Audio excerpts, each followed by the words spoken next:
Jei ieškote geriausių alternatyvų Trading 202, esate tinkamoje vietoje. Šiame vaizdo įraše parodysiu 2 patikimus brokerius, kuriuos naudoja daugelis prekiautojų vietoj Trading 202.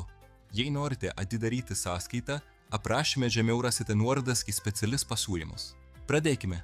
XTB yra įtrauktas į Varšuvos vertybinių popierių biržą ir reguliuojamas aukščiausių institucijų, tokių kaip FSA, FCA ir SISEC.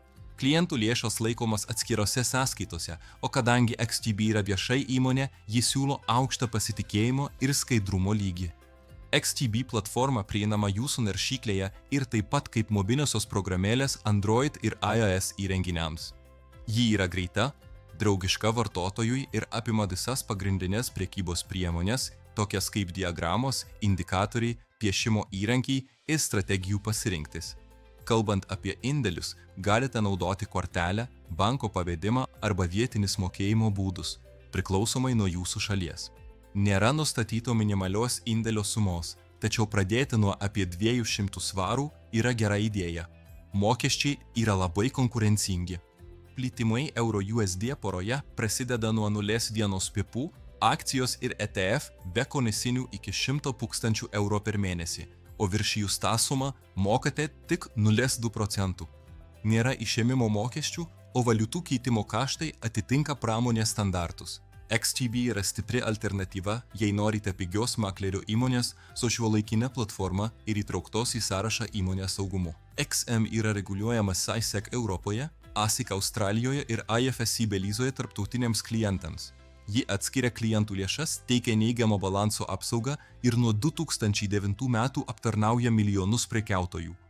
XM dirba su MetaTrader 4 ir MetaTrader 5, kurie yra prieinami darbalaukio, interneto ir mobiliosiomis platformomis.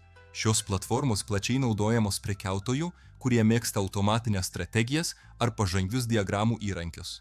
Indėliai XM yra labai prieinami. Galite padėti nuo vos 5 USD. Savo sąskaitą galite papildyti kortelėmis, banko pavedimais ar elektroninėmis piniginėmis, tokiomis kaip Skrill ir Neteller. Išėmimai yra greiti ir paprastai nemokami. XM siūlo keletą sąskaitų tipų. Standartinės sąskaitos pradeda nuo 0,6 pipų be komisijos, o Zero sąskaitos siūlo grynus plitimus su nedidelė komisija.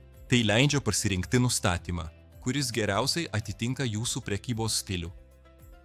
XM yra gera pasirinkimo galimybė, jei norite MetaTrader, mažų įėjimo išlaidų ir lankstesnių sąskaitų. Tačiau jei mėgstate paprastumą, labai mažus mokesčius ir nuosavą platformą, dažnai geresnis pasirinkimas yra XTB. Aprašyme rasite nuorodas į specialius pasiūlymus abiem brokeriams, todėl pasidomėkite jomis, jei esate pasiruošę pradėti.